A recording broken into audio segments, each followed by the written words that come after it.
Lecture. So we're going to look at chapter 11 and innovation and integration clients as drivers of industry improvements. So you will see the construction industry is a highly fragmented industry, and this chapter looks at the integration as a means for innovation. So getting all the people to talk to each other, that's basically what it says. It is in search of a lasting and sticky solution, and there are no stable supply chains and few strategic relationships in construction. If you think about your projects moving from one to the other, you often have a whole new set of role players that comes in each time. The traditional contract methods militate against sustained collaboration and supply chain integration. So that is basically the mindset that we've got in South Africa, that each time we go out on tender and we put a new team together, when the client wants the new design, he goes to an architect and he gets a team, and they start putting the project together. So coalitions between designers and contractors in the building team will lead naturally to integrated processes. Okay, the three important areas of innovation leading to construction processes is the integrated emerged in increasingly powerful trends in the industry, and then integrated project delivery, building modeling, and then supply chain. So these are the three areas that we're going to look at today. So in this chapter we'll look at the Dutch example of the collaborative explosion in 2013.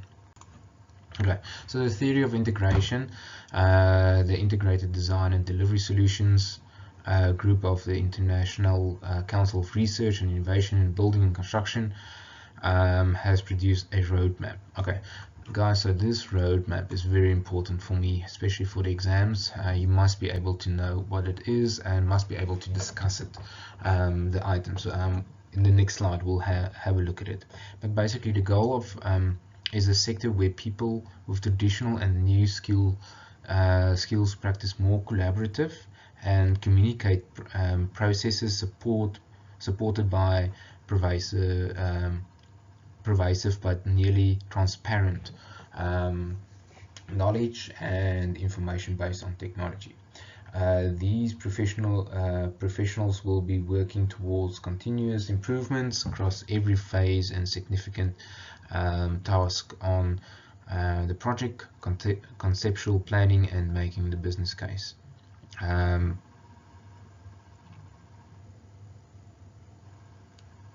All parts of design, supply chain, construction, commissioning, operation, retrofit, and even decommissioning, and capturing the lessons learned into subsequent projects. Okay, so this is now basically to persuade your people or the people on the project. Okay, and then we look at our figure 3, the imperatives, research areas and vision of the IDDS, integrated design structures.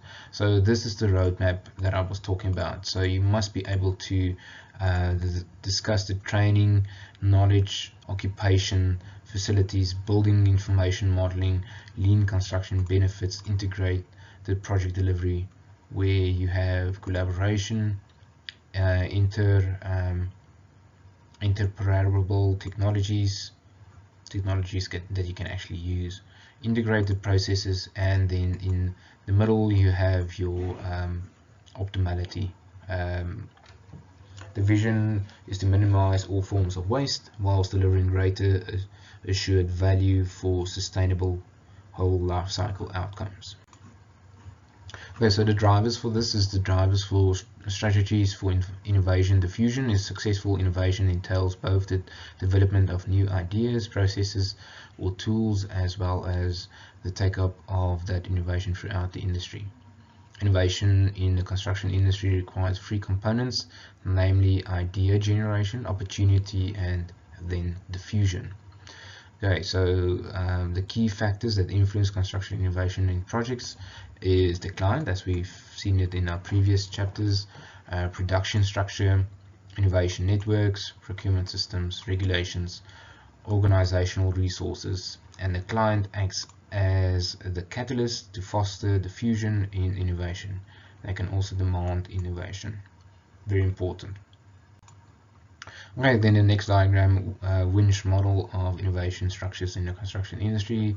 Pretty straightforward diagram. You have your system integration, your principal architect, engineer, principal contractor, basically your project manager here. You've got your regulations that he has to adhere to. You have his client's input. He has the professional institutions. Then he has components, the material supplier, and then he has the trade contractors, and then the special consultants that assist him. And this is the guy that actually evaluates whether the innovation is worthwhile implementing or not. Okay, now we get to our framework of analysis. Now this is very important. You must be able to do this framework analysis of a given example. So for instance, you have your superstructure, which entails your client, regulations, knowledge, and institutions. Infrastructure is your trade contractors and suppliers, and then you have your system integration, building firms, architects, etc. Okay, so your integrated project delivery. Now we're looking at that example that I spoke about earlier, and the Dutch government building agency, DGBA. Oh, sorry, DBFA, FM, first design, build, finance, maintain project, DBFM, the renovation of the Ministry of Finance building in The Hague, went to the market in 2005. The use of an integrated project for that job achieved a cost saving of about 15% compared with the traditional call for tenders. The renovation work began early in 2007, and the building reopened at the end of 2008, 2 months ahead of schedule. Okay, so obviously this was a successful project that they had here. Okay, so this is just a couple of photos of that. You can see it's in Europe, so glass is always in abundance.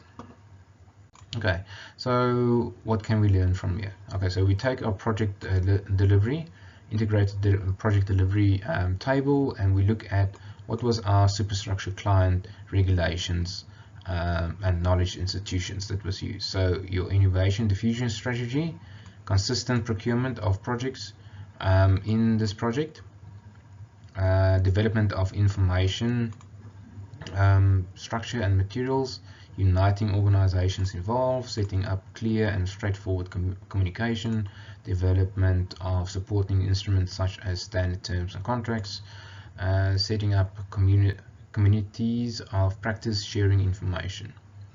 Infrastructure, trade contractors, suppliers, okay, not involved here. And then system integrations, you had setting up knowledge sharing networks and setting up internal knowledge centers of project and private partner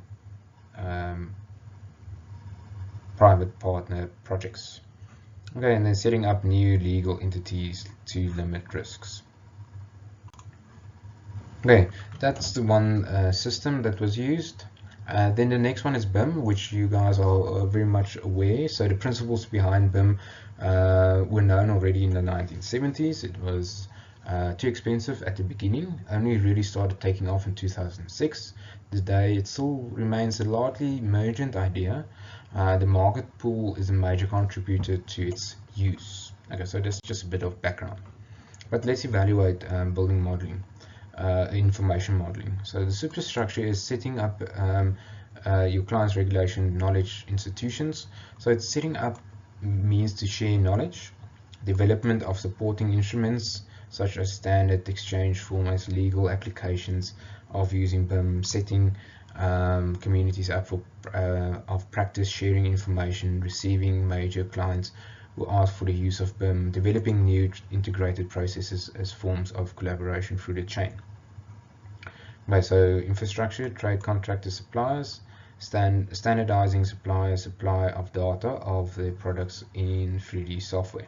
Okay, so BIM doesn't replace the procurement method. So the previous one that we looked at, the contractors were already on board during the procurement process. Then the system integrators, starting with small pilots with reduced BIM functionality, developing and sharing knowledge and experience on BIM together in communities of practices, and then emerging of multi-project collaboration between these parties. Okay, so you can see BIM is a little bit more flexible, and the procurement method, you can still use it on the traditional method or on the early contractor involvement. Okay, and then I just added the different levels of BIM. We have level 1, which is basically our CAD, level 1, which we basically know, so this goes up to the architect, which produces 3D models and uses different software, file-based collaboration. Level 2 BIM is where everyone basically starts using BIM, and it goes up to a level where all the consultants share the BIM information in a virtual environment.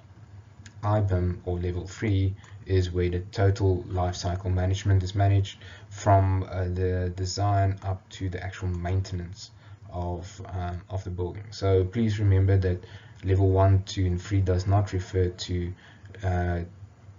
2D and 3D. It refers to the levels of integration and sharing of information, basically going from paper-based to paperless.